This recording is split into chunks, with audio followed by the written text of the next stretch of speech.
Welcome to another In Wheel Time podcast. Today, it's Car Review Tuesday, our twice-weekly review of what's inside our new car showroom. Here's co-host Mike Mars. The Ford Titanium all-wheel drive Escape. That's a trim level. That's a trim level, and it has the optional all-wheel drive on it. Now, this is the fourth generation of the Ford Focus, or the Ford Escape, and it's been completely redesigned for 2020, and it's been on a diet. It's lost 200 pounds this year. And that makes a significant difference in the way the engine and everything works. So it is a compact crossover SUV. It's a little bit longer. It's a little bit wider. And, again, 200 pounds lighter.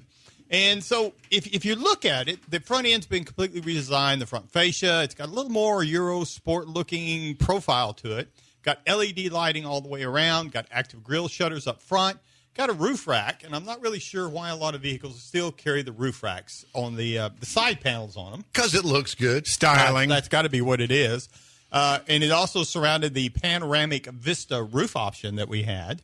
And goes back and feeds back into the rear spoiler.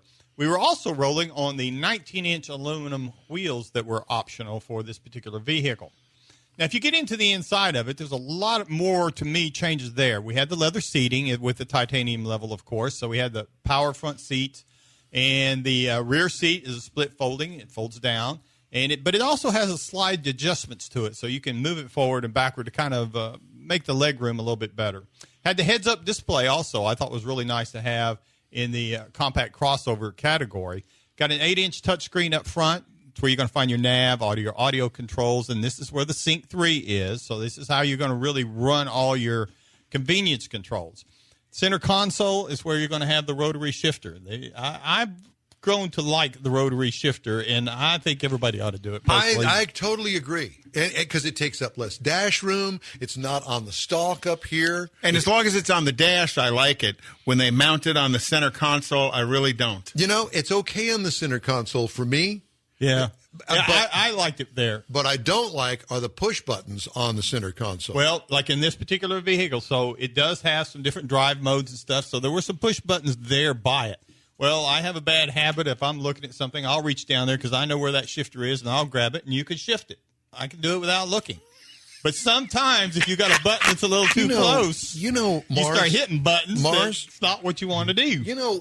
This is to tell the truth. And we know why you've got your hand down there using the rotary shift knob to shift it, aren't you? You're doing that on the on-ramp acceleration. He's the one that breaks these cars. We got No, it. he isn't. No, he isn't. Not this time. So, speaking of doing the freeway access ramp test, there are 4 engines available in the new Escape, and we happen to have the 2.0-liter inline-4 EcoBoost.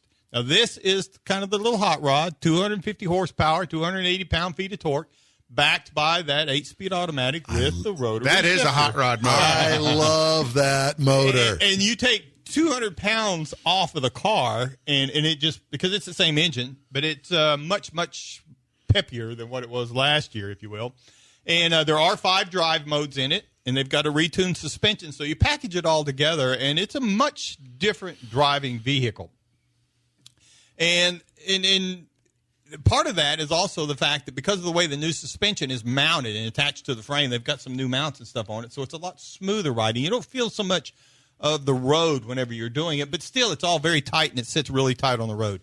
Now, if you're looking for something to compare this to, you're probably going to look at something like a Mazda CX-5 that starts at $26,135, a Subaru Forester, $25,500, or even a Chevy Equinox at $24,995 to start. Now, you can get into a base model Escape somewhere around $26,080. That'll get you in the ballpark, basically a stripper. But your titanium with the EcoBoost 2-liter. Here's the drum roll. With the all-wheel drive. Here's the drum roll. Ta-da. The base MSRP on this particular vehicle, $36,685.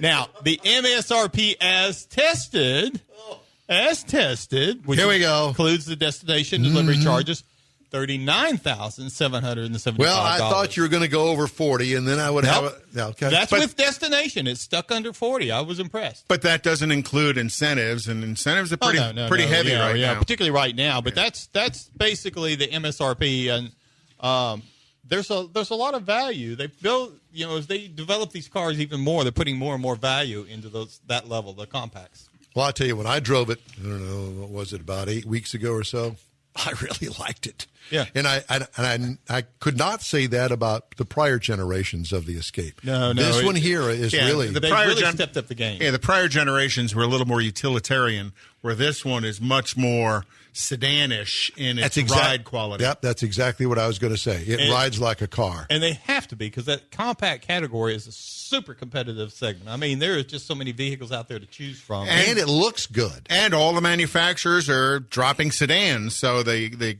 CUVs are becoming the sedan choice. New family vehicle. Hey, thanks for checking us out.